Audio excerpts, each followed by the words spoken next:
রমজান এসেছে, কিন্তু আমি কি এসব গুনাহ ছাড়তে পেরেছি? রমজানে ফিরে আসার মাস, নতুন করে শুরু করার সুযোগ। রমজান আসে বছরে একবার, কিন্তু রমজান চায় আমরা যেন বদলাই সারা জীবনের জন্য। এই মাস কেবল ক্ষুধার নয়, এই মাস আত্মার ক্ষুধা মেটানোর। এই মাস শুধু না খাওয়ার জন্য নয়, এই মাস নিজেকে থামানোর, হারাম থেকে, গুনাহ থেকে, নিজের নফসের বেয়াদবি থেকে।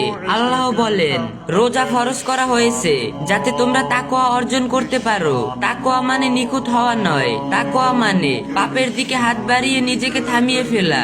রমজান আমাকে কি হতে বলে? রমজান আমাকে বলে, আগের মতো আর থেকো না।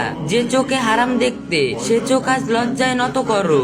যে জিহ্বাহ দিয়ে গীবত বলতে, সে জিহ্বাহ আজ আল্লাহর জিকিরে ভিজাও। যে হাত দিয়ে পাপ কাজ করতে, সে হাত আজ দোয়ায় তুলে ধরো। যে গুনাহগুলো না ছাড়লে রমজান পূর্ণ হয় না, এক চোখের গুনাহ। আজকের সমাজে পাপ আর খুঁজে বেড়াতে হয় না, পাপ নিজেই এসে মোবাইলের স্ক্রিনে হাজির। হারাম দৃষ্টি, হোক সেটা ভিডিও বা ছবি বা কল্পনা, এটা অনেক গুনাহের প্রথম দরজা। আল্লাহ বলেন, মুমিনদের বলো তারা যেন দৃষ্টি নত রাখে। সূরা আন-নূর। রমজানে চোখ সংযত রাখা মানে নিজেকে আল্লাহর সামনে তরিকার অর্থে নত করা। 2 জিহ্বাহর গুনাহ, মিথ্যা গীবত, কটু কথা। অনেকেই রোজা রাখে কিন্তু জিহ্বাহকে রোজা রাখায় না। রাসূল সাল্লাল্লাহু আলাইহি সাল্লাম বলছেন, যে ব্যক্তি মিথ্যা কথা ও মন্দ কাজ ছাড়ে না, আল্লাহ তার ক্ষুধা ও পিপাসার কোনো প্রয়োজন নেই। সহিহ বুখারী। রমজানে কম কথা বলা ইবাদত, আর সুন্দর কথা বলা সাদকা। 3 নামাজে অবহেলা, রোজা রেখে নামাজ ছাড়া, এটা এমন যেন ছাদ বানিয়ে বিল্ডিং ভেঙে ফেলা। নামাজ ইমানের মেরুদণ্ড। রমজান সেই সুযোগ যেখানে ভাঙা নামাজ আবার দাঁড়িয়ে যেতে পারে। 4 ফোনের স্ক্রিন আর গ্যাজেটের বন্দি। আমরা বলি সময় পাই না, কিন্তু মোবাইলের স্ক্রিনে ঘন্টার পর ঘন্টা হারিয়ে যায়।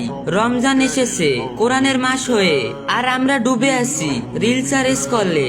নিজেকে প্রশ্ন করুন, আমি কার সঙ্গে বেশি থাকছি, আল্লাহর সাথে না আমার ফোনের সাথে? রমজান শিখায় হারাম কন্টেন্ট ডিলিট করা, নামাজের সময় ফোন নীরব রাখা, স্ক্রিন কমিয়ে কোরআন বাড়ানো।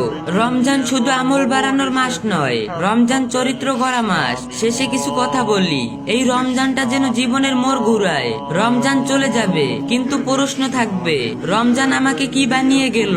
যদি এই মাসে একটা হারাম ছাড়তে পারি, একটা নামাজ ফিরতে পারি, একটা চোখের লজ্জা নামাতে পারি, তাহলেই রমজান সফল। হে আল্লাহ, আমাদের রমজানকে কেবল উপাসে না রেখে জীবন বদলানোর রমজান বানিয়ে দিন, এবং সকলকে 30টা রোজা রাখার তৌফিক দান করুন।